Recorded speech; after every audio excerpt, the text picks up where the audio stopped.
Heavy Object, Episode 2. A very heavy information episode, because we learn about the enemy object. It is called a water strider, or that's what the humans call it, because it looks similar to a water strider. And it's a Generation 2 heavy object that is built for fast combat. So it's superior to the Baby Magnus, because the Baby Magnus is a Generation 1. And Generation 1 objects are, from what I understand, built to be like all around good in defense, good in speed, but they cannot compare to Generation 2. So even thought that the defense gives them like, okay, they can take a little more hit than one of the Generation 2s that is built for fast combat, but they cannot outmaneuver them in speed. Also, apparently, all objects has a sensor that feels that basically tells the system that it shall self-destruct if it is like too incapacitated. And I don't know why that is, or I have a theory. I have the theory that, let's say, example, that it gets outcapacitated, or incapacitated. Yeah, incapacitated. Sorry about that. Then it will shoot out its pilot and self-destruct to show the enemy you have won. There's no reason to attack anymore, because if it kept attacking and while it was like incapacitated, maybe it could kill the pilot. However, we see here in this episode, because the first part of it is actually us seeing the battle that led up to the ending of the first episode. We see how dangerous the objects are and how powerless humans are against it, because the base that Quantua, Hawaii, and Melinda, and of course Filinte belongs to, it basically just gets wiped out. There's no one that can do anything against it. We also, of course, saw that in the first episode.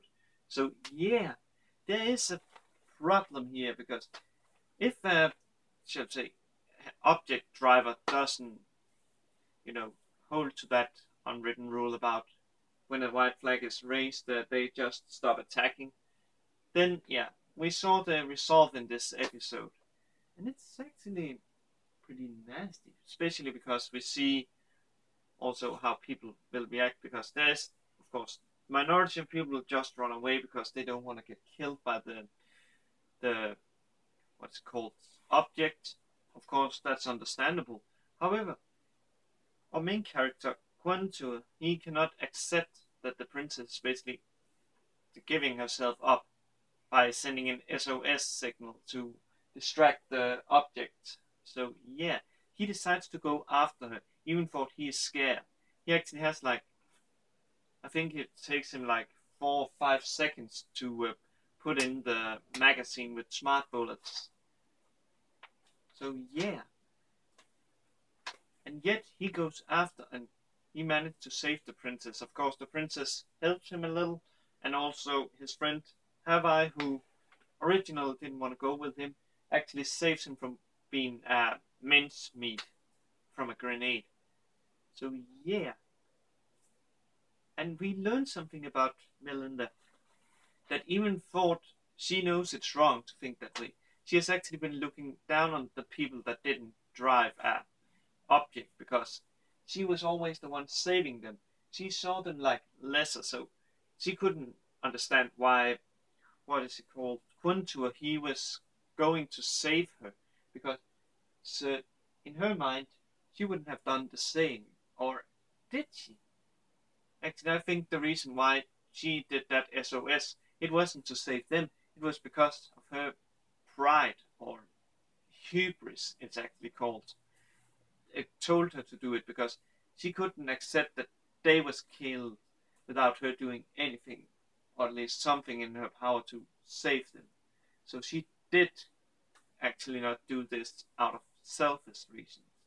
She did it to satisfy her hubris, to say that when, even if she died, she could at least with her mind say, I did the best I could. So she's actually not that nicer person, as we find out in this episode. So yeah. But also, we find out that there are possibly an end game of this series, because the what's called Quantua, Hawaii, and Melinda, they managed to escape the object by blowing up the cave, which buys them a little time, because the object driver has to report back and then get someone to search the cave, because they want to take Melinda alive, most likely because of her being a princess. So they maybe can use her to like a leverage.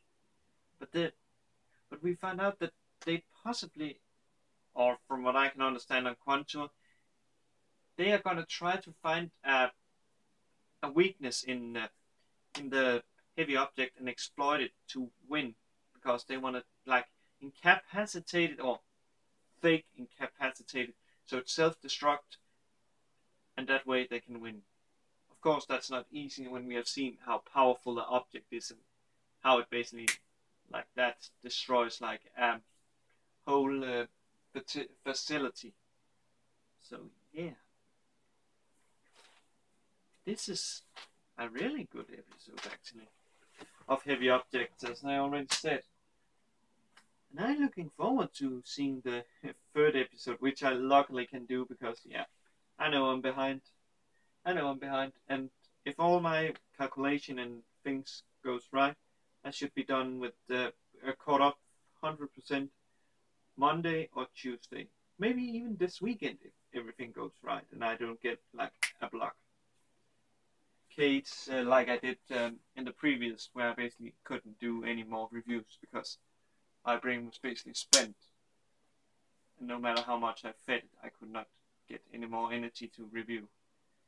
But when that is said and done, I wish you all a good day, a good night, wherever you are, and I will see you in the next review, which will be Heavy Object Episode 3. Hopefully it will not be as heavy.